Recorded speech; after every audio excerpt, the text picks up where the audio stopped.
And I think we're just going to start off by getting to know you. So, Yeah. just tell me about yourself. What's your name? When were you born? Where were you born? And obviously, where are you living now? Yeah. So my name is Jeffrey Liu. I was born in Taipei, Taiwan in 2002, and now I'm a first-year electrical engineering PhD student at Georgia Tech. So I'm in Atlanta now. Nice, nice. On that note, can you tell me a little bit about your childhood? So, I hear that you were born in Taipei, Taiwan, and I've heard through the grapevine that you grew up a little bit in California. Yeah. So yeah, just tell me about that. It's always an interesting thing when people ask me where I'm from. It's kind of annoying to explain, like, I was born in Taiwan. I moved to the United States in first grade. Yeah. So I did like up to high school. I was in the San Francisco Bay Area in Fremont, California. Yeah. Okay. I just graduated from my undergrad in San Diego, at UC San Diego, and now I'm here for grad school. So there's a little bit of influence everywhere. So like, I don't remember very many things from Taiwan, but growing up there for like my first 6 years of life, it has shaped like the culture, my background. And of course, in America, I've become more Americanized, seeing like both sides of the Pacific, and getting to know like the different cultures, but also like what it means to be Taiwanese-American. Yeah, no, I totally get that struggle. I obviously, I know that I don't look 100% Taiwanese, but my dad is actually Taiwanese, and I used to live in the Bay Area, but I moved when I was 9. I lived in Marin County, so just literally right across the Golden Gate. Drive a little bit down the highway, take an exit, and I'm right there. So I totally get that. It's kind of difficult to say, oh, well, I live in Georgia now, but I'm from California. But also, I moved when I was 9, and so I understand that it's difficult to decide whether or not you want to say you're from Taiwan or from California. I totally get that. So I want you to tell me a little bit about your parents. Like, who were they? Obviously, with you moving from Taiwan to America, that's a pretty big decision. So I just want to hear what their influence was like on you and what type of people they were. So my dad first moved to the United States in like the 80s. He came here for grad school. He went to, I think, Alabama first. Interesting choice for an Asian in the 80s. And then he's been here basically ever since to like do work. My mom came with me in like, I think 2009. So my dad, he used to do like software engineering, like, Bay Area Tech, my mom used to be a nurse in the pediatric center at the Taipei Veterans Hospital, which was also where I was born. That's a sweet connection. It is. So she came with me basically to America to seek a better future for me. I've seen what she's had to give up. Like, she had a pretty solid career as a nurse. And here she's picking up like more odd jobs here and there. But she wanted me to like have the education, the American education, to have like better opportunities. Yeah, your parents seem like the brave pioneer type to come out here like that. And on a similar note, they sound like pretty incredible, hardworking people. At least your mom does. That's a big decision to move out here. And I kind of want to know what lessons do you think they've instilled in you? What morals, values, culture, etc., whatever you can identify, we want to hear about. So I think it's interesting seeing like how Taiwanese people and American people work. Like in Taiwan, the culture is more like for the greater community, and to be hardworking for that greater good. In America, it's a lot more like individual focused, but I think like we are starting to get to the point like we understand that like when you work in an organization, you do need to have that like rapport with other people to be able to make a bigger impact. And that's something I've been able to like learn from the Taiwanese side. Care for the community. That's a great message. We're gonna go back to your childhood. I hear that you were born in Taipei, Taiwan, and moved when you were about first grade, you said? Yeah. So I want to know if you had any hobbies back then. It can be from when you lived in California or from when you lived in Taiwan. and if any of those hobbies have carried over into your life now. It's an interesting period to go back to. Yeah. I don't really remember hobbies from back then. I do remember like first coming here, having to learn English. Yeah. That being, I don't think it was a struggle, but it took a while for me to like pick up Yeah. the more I'm like, sure it was tedious. yeah. Yeah. Okay. Hobbies, I can't say I went out very much. I guess just like the classic things of like staying at home. I was a homebody, listening to music, playing video games. Love that type of stuff. Yeah. Okay. And I hear that you're a grad student at Georgia Tech now, and you're studying engineering. Yes, yes. And I personally want to know, how did you choose that path? Has it always been like this love of engineering for you? Yeah. Or what else has sort of shaped that path if you thought you were going to be something else? It was a long path. Yeah. I first applied for my undergrad as like chemistry across the board. Okay. So when I was sending out my applications, I sent like chemistry major, chemistry major, chemistry major. That was inspired by my chemistry teacher back in high school. She encouraged me to do like the chemistry Olympiad, did really well with it, thought I'd like pursue it in college. And then I was like, I hear engineering is hard to get into. Yeah. And I didn't want to like deal with just changing majors because sometimes they have requirements, they're capped. And it's difficult, yeah. Yeah. So I was like, I might as well just change it on my application. So there's like a short window of time, like right after I sent out my application saying I want to be a chemistry major. They still let me change it. Okay. And I tried to change all of them to chemical engineering. Okay. So yeah, a little bit of both. Did not know what chemical engineering was back then. Yeah.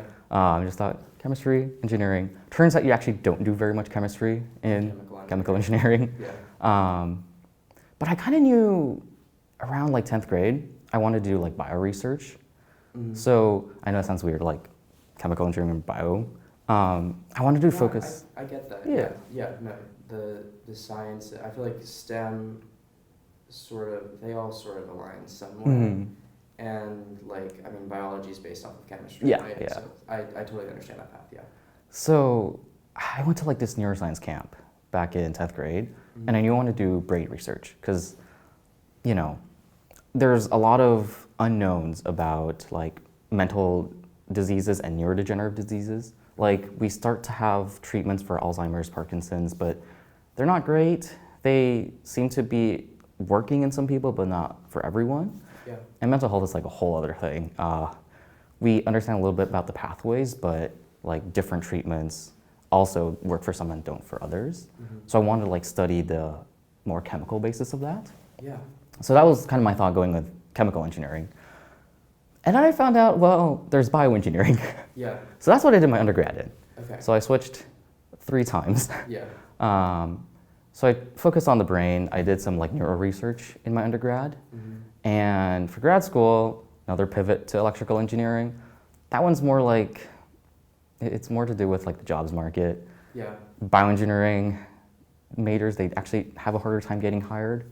Like biotech companies, they would rather like hire someone with a mechanical or electrical engineering background.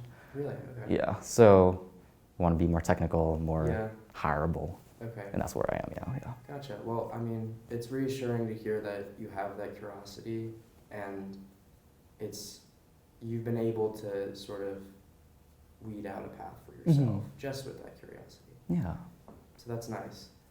And I think now that we've gotten to get a little bit of understanding about your past and how we've led up to this moment now, I want to ask more Taiwan questions. That's what we're here for. That's what we do.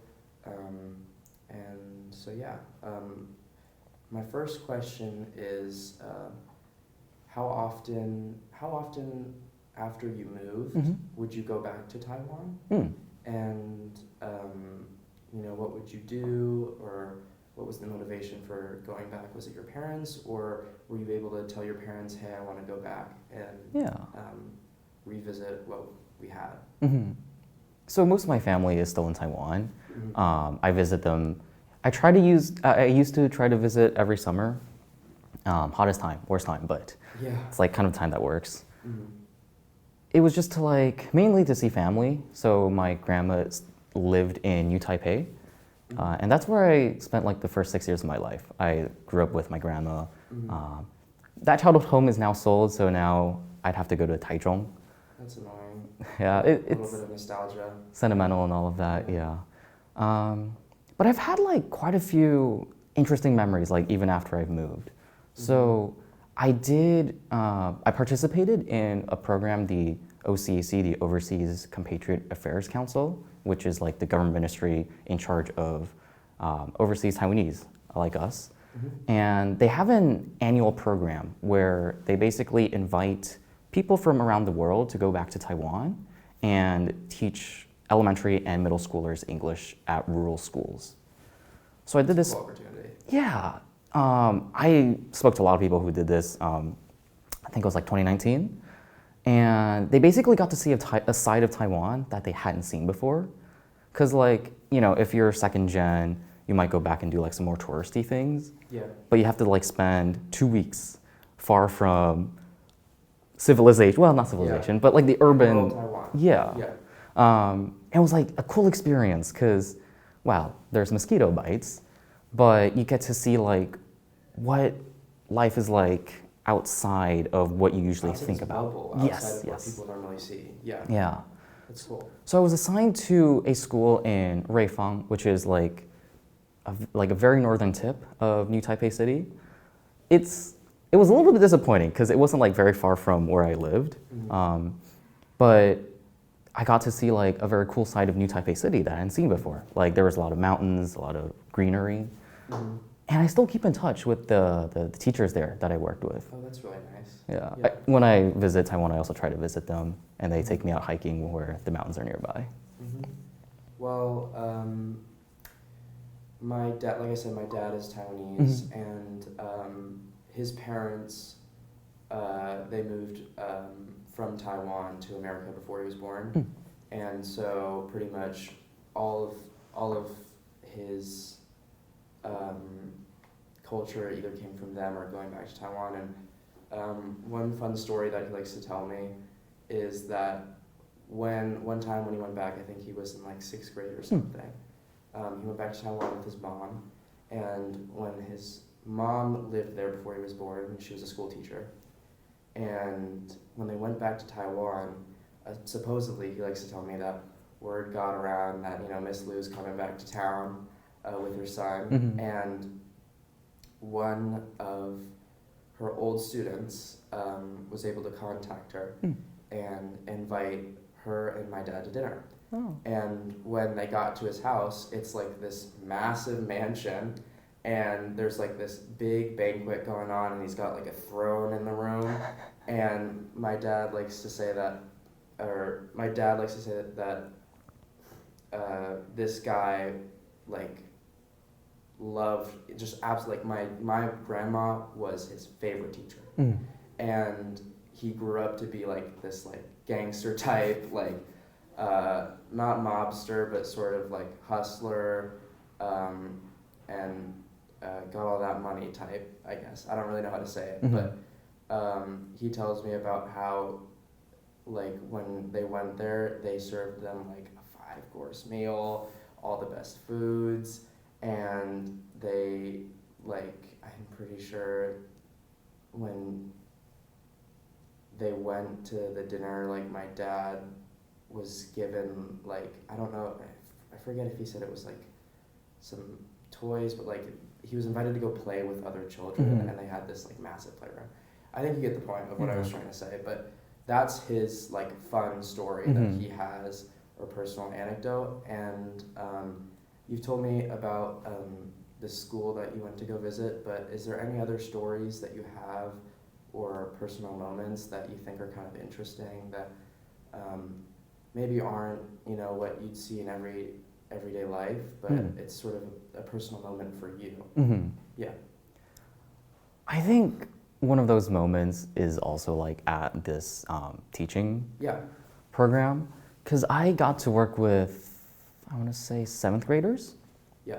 And one of these days, like in this program, the teachers coordinated this day trip to Taipei, the metro, and the teachers told us basically that these students don't have the opportunity to go out to the city very much. Like even though like geographically it's very near, they can't really afford it. And for me, it's like, it's not something I thought about because I take public transit for granted. Yeah. You know, in Taiwan, it's like very expansive. It's very, compared to here, it's like very affordable because so many people use it. But, you know, these students, this was like a very rare opportunity for them. And what we did that day was this like scavenger hunt. There was this like, I think it's like a game in an app where there would be like clues, and you would have to like go to these different stations and use like the riddles to figure out where you need to go next. Yeah. And eventually it's like there's like a treasure at the end. Yeah, like basic scavenger. Yeah. Gotcha. Okay. It was like a very nice bonding moment for me with the 7th graders because we got very competitive. Yeah. There were like 3 different groups. It was like the 6th graders, 7th graders, and 8th graders. And I just remember like running with these kids like across the station trying to beat the other teens. And there was a lot of different moments where like they would tell me about their lives. And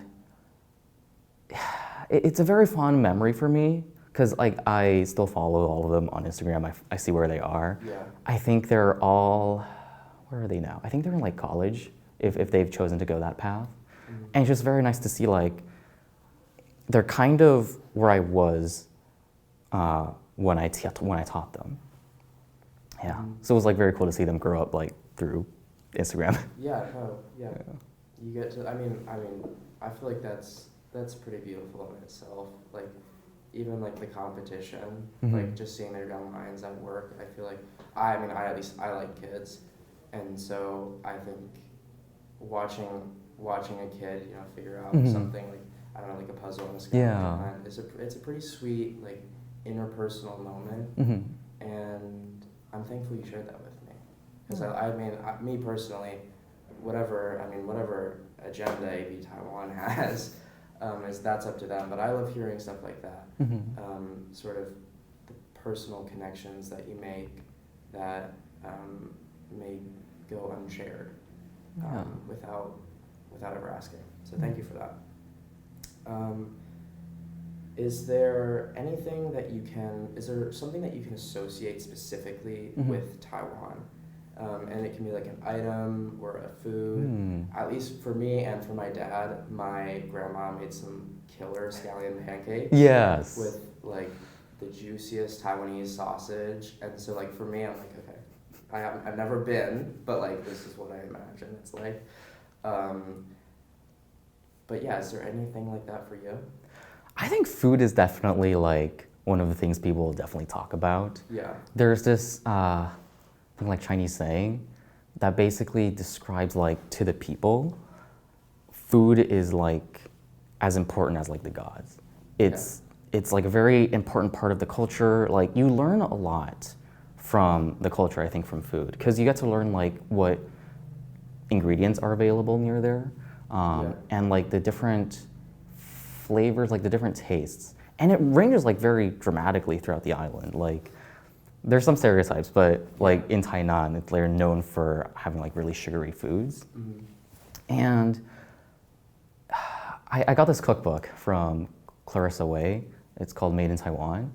And it's just amazing because she has so many recipes for all of these like traditional Taiwanese foods. So like the scallion pancakes you mentioned. Yeah. I tried making those. Still learning how to make them. Yeah, no. I mean, my grandma's. I've never made my grandma's recipe before. My dad's never made my grandma's recipe before, and I mean, I don't know how she. Like, I've seen her do it before, and it's like she has like 10 extra hands. Like she's moving all around the kitchen. Yeah. And she does it with such a flow that's like you can tell she's mastered it. And I mean, I'm lazy and I like to say that I don't have time, but yeah, eventually when I grow up, I'd love to learn. Yeah. So like that's the thing. Like, I don't want these recipes to be forgotten. So I think like next time I go back to Taiwan, like one thing I've wanted to do was kind of like document my grandparents, Okay. like their Yeah. personal histories, but also like the smaller things, like the dishes that they make very well and like how they make these, so that they don't get forgotten. Yeah, that's really sweet. I mean, is there a dish you have in mind? I'm curious. There's one that's 肉羹汤. It's like it's a very thick soup, and there's like not meat, they're more meat sticks. Okay. So like meatballs, but like cylindrical shaped. Yeah. And it's a viscous soup, but there's like usually some vegetables in there, like carrots. It's a very distinctive taste that like I basically haven't been able to find in the United States. Okay. Yeah. I'm gonna type that down. And I'm gonna ask my dad if he's ever had. Yeah. Broken.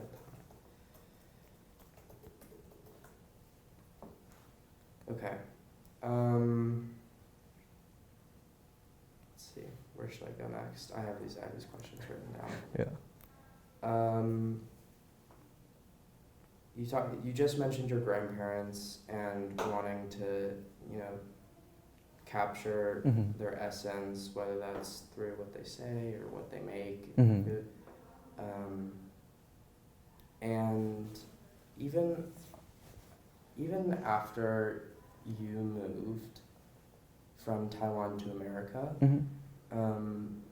do you think that your parents were able to capture the essence of the culture or the people of what you'd see in your at-home life?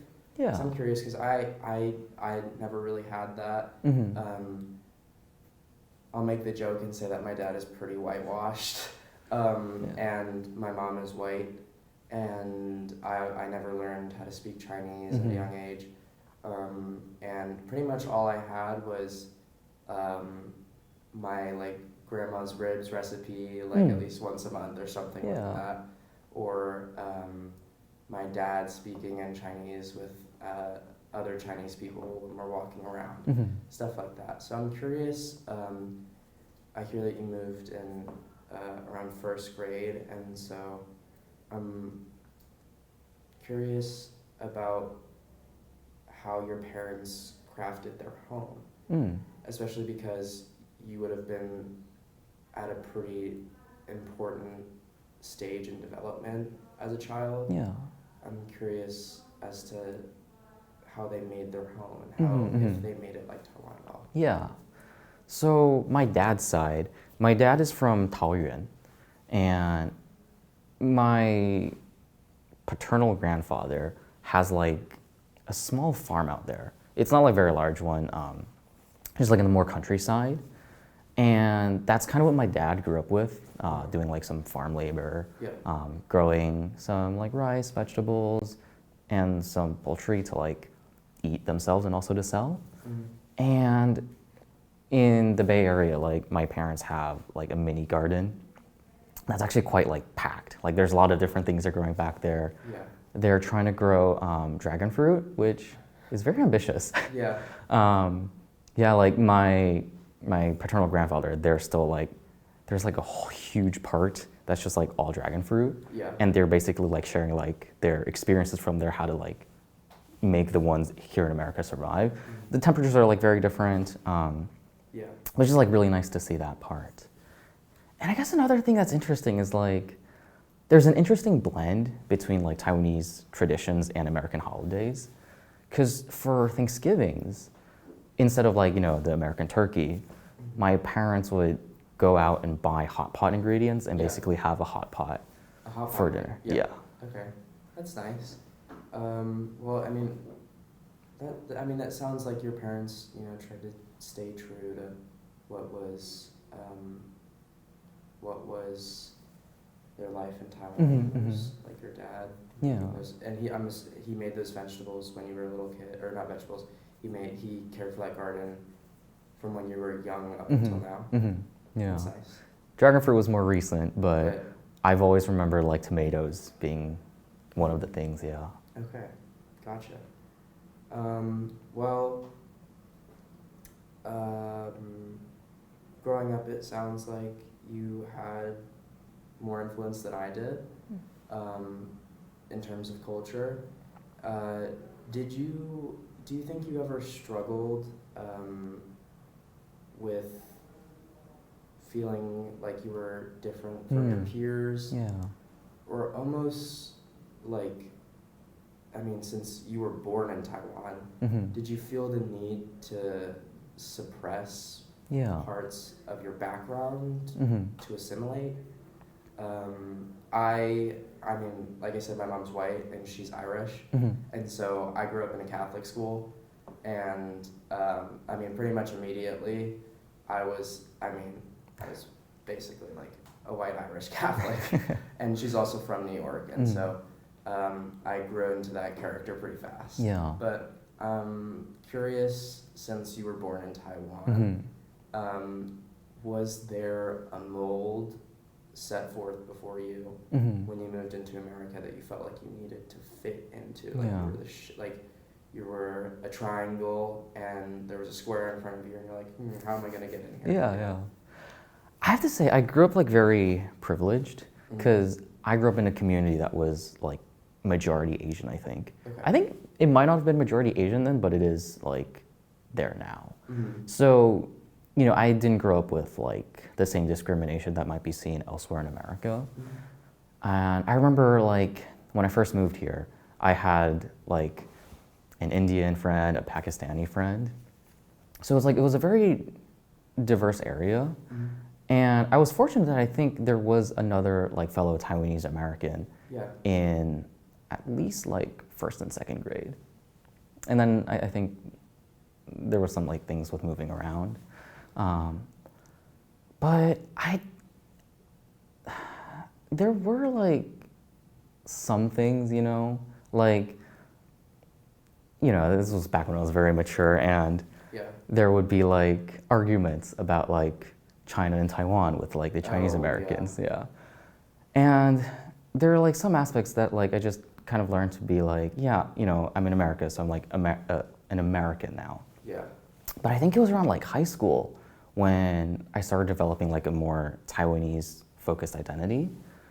This was when I joined OCAC's Formosa Association of Student Cultural Ambassadors. It's like this program from the Taiwanese government that tries to motivate high school students to get to know the Taiwanese-American community. So like volunteering with local events, but also like learning about the culture and trying to spread it to the mainstream. Gotcha. And for me, it wasn't like these events and like this program. It was the people that I met there. And it's from there that like I really found my niche. Because even like within like, you know, this Taiwanese-American group, there's a huge range. Like, you know, I was born in Taiwan, so I'm like 1.5 gen. But there are some people that like moved here like literally a year or two before they joined this program. So they're like, they're more comfortable speaking Mandarin Chinese. They might not like fully understand the American culture, like, and then there's going to be like second gen that have. It's a more fresh, raw experience. And it's just like, you know, we're all at different stages, but Taiwan means something to each of us. And I think that's what like got me more comfortably like, you know, I'm not just American, I'm also Taiwanese. Okay. Well, I mean, I think you just answered the next question for me at least, because I was going to ask if you had that experience where you were surrounded by more diverse voices, if there was community outside of your home that you felt you could thrive in your Taiwanese upbringing, your background. And so it sounds like that was that for you in your high school. Or in your high school age at least. Okay. Now I think the last question that I have is about you transitioning from California to Georgia. So like you said, you lived on both sides of the Pacific. You got the Atlantic on your side. You're in one of the the first 13 colonies. I mean, that was like when I was 9 and I moved from California to Georgia. I was like, I'm one of the first 13 colonies of the American flag.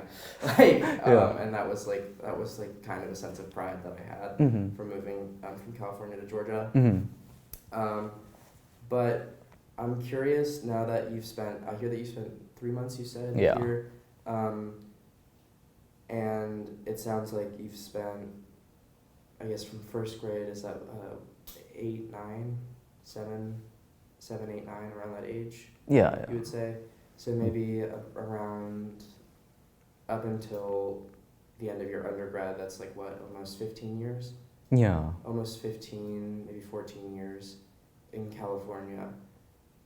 Once you got here, were there any immediate differences Yeah. or changes that you noticed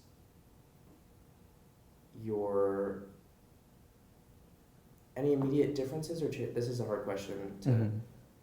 bring into words, but were there any immediate differences or changes that you felt like your Taiwanese identity was a part of or maybe caused in a way? I know that you've talked with my friend Evan, and I mean, at least I've heard like all the time from him that sometimes he wishes he lived in California. Which, I mean, who doesn't? It's pretty much sunny there all the time. Yeah. But yeah, is there anything that you've noticed that's different? Mm-hmm. And if so, what is that? Tell me about that. And if not, what do you see that's stayed consistent from you, Mm-hmm. Even after moving from the east or the west coast to the east coast? Mm-hmm. Yeah. So it was an interesting transition. Like, I think stepping off the plane, the first thing that like really surprised me when I visited Atlanta was the humidity. No, that part was like Okay. I knew about. That, like, that's the one part. Like when I went back to California a few weeks ago Mm-hmm. with my dad, and I was like, wow, it's really nice not to be able to not sweat. Yeah, like, yeah. Stepping out the door. Yeah. Yeah. That I was prepared for. Like, I've been warned that like it gets hot and humid, especially over summer. And I'm like, I grew up in Taiwan a little bit. I get it. It was the greenery. Like, it's so green around here. Yeah. That was just like a fun little tidbit. It was a very interesting thing I didn't expect. But I have to say, my transition here was like relatively smooth. That's good. That's good. I was in this organization, so in my undergrad, like, you know, I did FASCA back in high school, but I wanted to basically continue working in the Taiwanese-American community, and I found out about this organization called the Taiwanese-American Professionals, TAP, back, I think, during my FASCA days. So I knew like this organization existed. Yeah. And they basically have like 10 chapters active across the country. So there was one in the Bay Area, that was the one I first heard about, and there was one in San Diego where I was for undergrad. So I joined the board there, like, you know, I helped put on some events with TAP San Diego, and I got to know the community, like, not just within San Diego, but like this broader TAP across the country. Base, yeah. And I was a little surprised, but there is also a chapter here in Atlanta. Yeah. And I got to know like some of the people before I moved here. And so when I first came, there were already people here that could like show me around the city. Mm-hmm. That's how I ended up finding where I'm staying at right now, the place I'm renting. Yeah. But for me, it's an interesting change to see like the Taiwanese American community here. Because in California, it's like, you know, there's a lot of Asian people there. Biggest Chinatown in San Francisco. Yeah. So it's like, in a sense, it's like a safer base to work off of, because you know there's going to be like consistently people that would come out to events if you saw like, you know, this is a Taiwanese or like an Asian focused event. Whereas that might not be that same market here. Like there might be some people who are interested, but that number is going to be smaller here. Yeah. But I think that opens up like broader opportunities, because like, you know, if you're Asian, you probably like know about Taiwan. Yeah. But with its increasing importance in geopolitics, like there are more and more people who are curious about it. And I think like being here, that provides like an opportunity for organizations like TAP to present like what Taiwan is about. Yeah. Produce, yeah. And that, you know, it's a beautiful island, but there are like some of us who might have been born there or had like roots there, and we're here in America, and we are like making an active contribution to the society here. Okay. Well, I think we're coming to a close here. I'm happy that you've seemed to have found the community here in Georgia. And I'm happy to hear that I'm not the only one who thinks it's crazy humid. But yeah, I think we're done here. Thank you so much for being here again. Everybody, this is Jeffrey Liu. Is there anything that would you like to plug your socials, or I don't know, your LinkedIn, anything? You have the floor here to say whatever you want. Is there a message that you want to say before we have an interview today? I think like regardless of where you are in life, like if you're in high school or like you're a working professional, there's going to be like that Taiwanese-American community out there.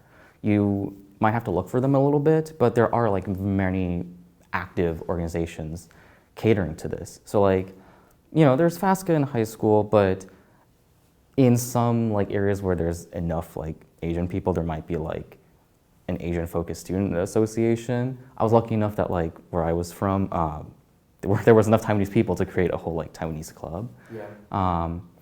In college, there's going to be a lot of TASAs, and I encourage like, if you're in college, to join those. And I'm going to plug TAP. They are a great community. Their parent organization is the Taiwanese-American Citizens League, TACL, and they're basically working to improve the lives of Taiwanese Americans everywhere. Everywhere. Yeah. Okay. Well, thank you so much. Yeah, thank you so much for having me. This has been a great interview. Yeah. Thank you. Okay. All right.